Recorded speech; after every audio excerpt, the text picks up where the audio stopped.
महाराज जी, किस तरीके का स्नेह बरस रहा है बक्सर में, तो कैसा प्रेम मिल रहा है श्रोताओं का? बक्सर तो प्रेम की भूमि है ही है। पूज्य श्री मामा जी सरकार एवं सब संत जनों ने यहाँ पर प्रेम का सरोवर प्रकट किया ही हुआ है। यहाँ बरसता नहीं है, यहाँ नित्य प्रेम निवास करता है। यहाँ के जितने भी वैष्णव जन है वो उस प्रेम सरोवर में गोते लगाते रहते हैं। हम तो यहाँ आकर के उन प्रेम सरोवर में गोते लगा रहे उन समस्त वैष्णवों का केवल दर्शन मात्र करके आनंदित हो।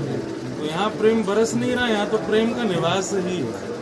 इस बार कथा का मूल क्या है? इस बार मूल श्रीमद् भागवत है और उसमें भी बाबा की आज्ञा भाई कि आपके जो सुख लगे वो भाव आप कहो। तो रहो कि क्रम से तो सब जगह कथा कहते हैं, लेकिन यहाँ पर श्री नवदा भक्ति के भाव को विशेष रूप से कहें। कल तो भागवत का महात्म हुआ, आज से जो 9 भक्ति के प्रकार विशेष रूप से भागवत में प्रहलाद जी ने कहे हैं, उन्हीं पर ही प्रत्येक दिन चर्चा हो। सीताराम विवाह महोत्सव में इस तरीके के उत्सव को लेकर क्या कहेंगे तिवारी? देखिए, बिहार वासियों के लिए ही नहीं, देशवासियों के लिए भी इंतजार रहता है बक्सर में सीताराम महोत्सव का, सीएपीए मिलन समारोह का। और परम पूज्य मामा जी ने इसकी इस प्रकार की आकृति लोगों के मन के अंदर स्थापित किया है कि सबको इंतजार रहता है कि वो साल में वो दिन कब आए, और वो दिन आज आ गया है।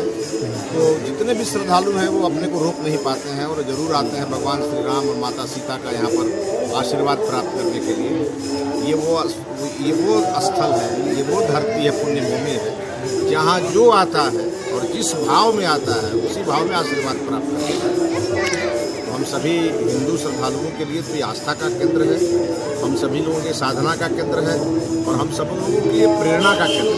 अच्छा, गुजरात में चुनाव भी हो रहा है, क्या लगता है कि फिर सरकार बना लेगी भारतीय जनता पार्टी? गुजरात के चुनाव में शुरू हो चुका है, क्या कहेंगे इस साल की किस तरीके की सारी व्यवस्थाएं हैं?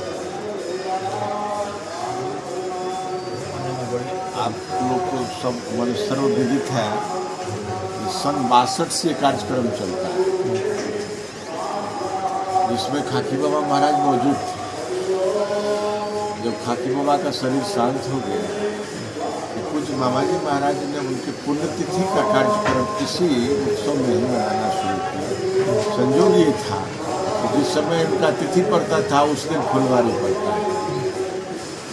फुलवारी के दिन ही उनका तिथि है, पुण्यतिथि, जो हम लोग मैंने वो फुलवारी उन्हीं के पुण्यतिथि के रूप में मनाते हैं। और सीएपीए मिलन महोत्सव का ये है, बहुत आदमी कहते हैं सीएपीए मिलन महोत्सव, उसका अर्थ नहीं समझ पाते।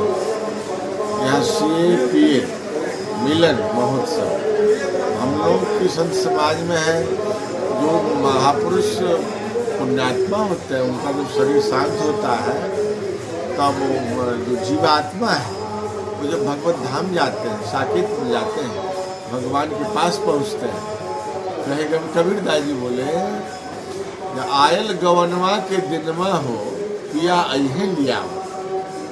तो गवना उसी को कहा जाता है जब यहाँ से हम लोग शरीर छोड़ के निकलते हैं और पिया के पास पहुँचते हैं। उसी को सीएपीए मिलन महोत्सव कहा गया। और इस उत्सव में दूर दराज के देश देशांतर के सुदूर के लोग सब यहाँ पधार रहे हैं। आज तो बहुत मैंने काफ़ी भीड़ हो गई, आज ही हो गई काफ़ी भीड़। और आश्रम में कहीं जगह नहीं है उन लोगों को आप जगह देने के लिए। तो इस तरह से भीड़ भाड़ तो चलता, इसमें चलता ही है।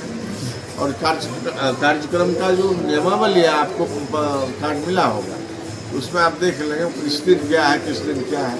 और जो महापुरुष का नाम है वो सब पधारेंगे।